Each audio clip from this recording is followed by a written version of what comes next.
बाबा साहब ने ये एक उक्ति थी कि उन्होंने कहा था कि मेरे बस में नहीं था कि मैं हिंदू जैसा धर्म में पैदा हुआ, लेकिन मेरे बस में ये है कि इस धर्म में मैं नहीं रहूँगा, और उन्होंने बौद्ध धर्म को अपनाया। इसलिए इतनी कुर्तियाँ थी और इतना नीचे हम लोग रखा गया था। समाज का भला होना है कि आज एक संकल्प लें, एक ही कुरीति को छोड़ें।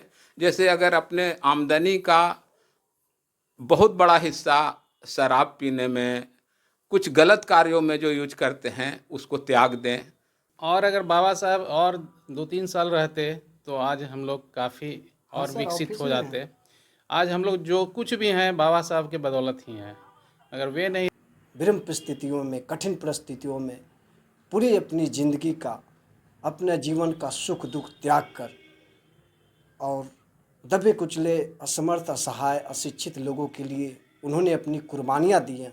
कि इनसे ज़्यादा विद्वान कोई नहीं था भारत में, और अगर ये नहीं होते ना तो इनके संविधान की जगह आज भी हम कमों या बेस मनुस्मृति के अनुरूप चल रहे होते। ये हम बाबा साहब का जो भी किया हुआ है वो उसको हम लोग कभी चुका नहीं सकते हैं। उनको हमेशा दिल में याद रखना चाहिए। और उन शिक्षित और संगठित और संघर्ष भी कर रहे हैं, लेकिन ये दुख की बात है कि आज भी हमारे समाज के ऊपर अत्याचार हो रहे हैं। इसका मुख्य कारण हमारे जो मनुवादी व्यवस्था धर्म है उसमें बने रहने के कारण ही हो रहा है। सर, आज परिनिर्वाण दिवस है बाबा साहब का। आज परिनिर्वाण दिवस बाबा साहब का है, इसके लिए हम लोग उपस्थित हुए हैं।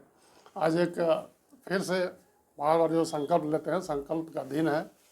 बाबा साहब ने ये एक उक्ति थी कि उन्होंने कहा था कि मेरे बस में नहीं था कि मैं हिंदू जैसा धर्म में पैदा हुआ, लेकिन मेरे बस में ये है कि इस धर्म में मैं नहीं रहूँगा, और उन्होंने बौद्ध धर्म को अपनाया।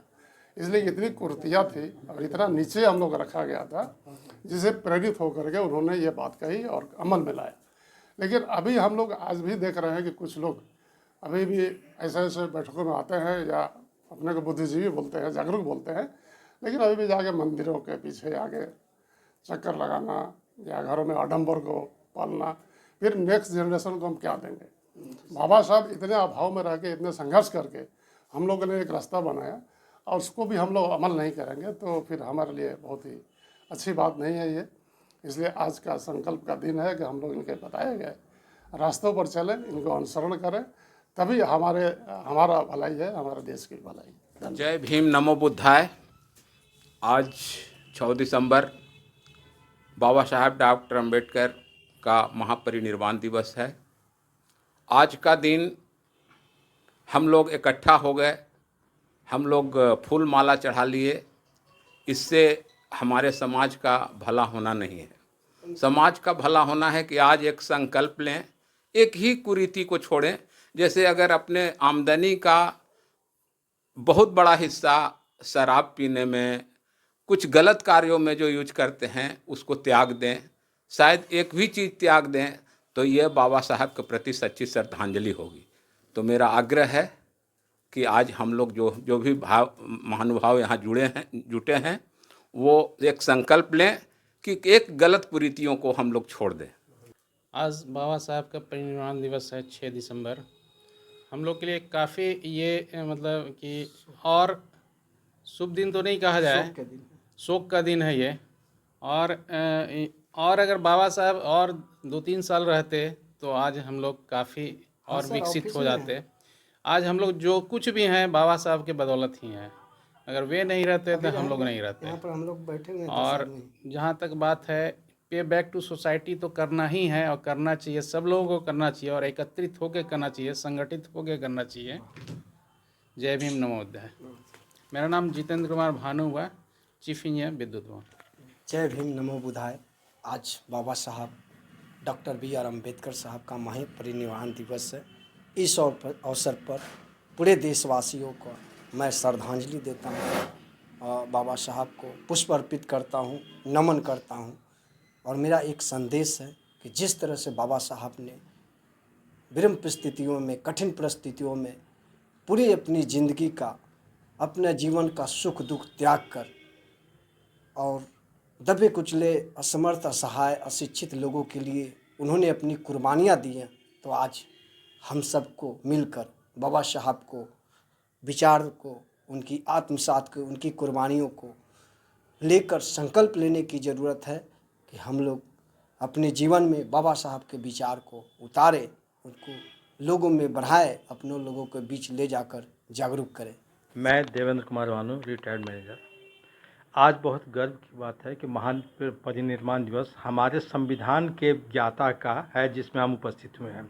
और ये बहुत गर्व की बात है कि संसार में अगर देखा जाए तो इनसे पढ़ा लिखा कोई व्यक्ति नहीं है। इनको संविधान सभा का अध्यक्ष समिति का अध्यक्ष इसलिए बनाया गया था कि इनसे ज़्यादा विद्वान कोई नहीं था भारत में। और अगर ये नहीं होते ना तो इनके संविधान की जगह आज भी हम कमो या बेस मनुस्मृति के अनुरूप चल रहे होते। यह हमारे लिए गर्व की बात है कि संविधान जैसा चीज़ देकर हमें मनुस्मृति से छुटकारा इन्होंने दिलाया है। और अगर हम नहीं संभलें, नहीं सुधरें तो सिर्फ ये दीप जला ले कुछ करने से नहीं होता है। जब तक हम उसको अपने मन में नहीं ढालेंगे, अपने लोगों के बीच प्रसार नहीं करेंगे, उन लोगों के बीच में जो पिछड़े हैं, कम पढ़े लिखे, हम तो जागरूक बुद्धिजीवी तो समझ ही रहे हैं, लेकिन हमारा उद्देश्य तब पूरा होगा जब हम उन गरीब, उपेक्षित, असहाय, कमज़ोर वर्ग के बीच में जाकर इनका संदेश सुनाएं। मैं नवीन कुमार, मैं इतना ही सिर्फ कहूँगा कि बाबा साहब का जो भी किया हुआ है वो उसको हम लोग कभी चुका नहीं सकते हैं। उनको हमेशा दिल में याद रखना चाहिए और उनकी कही हुई बातों पर, सिद्धांतों पर चलने का प्रयास करना चाहिए। आपके चैनल के माध्यम से लोगों को संदेश देना चाहते हैं कि बाबा साहब के कथनानुसार हम सभी शिक्षित और संगठित और संघर्ष भी कर रहे हैं, लेकिन ये दुख की बात है कि आज भी हमारे समाज के ऊपर अत्याचार हो रहे हैं।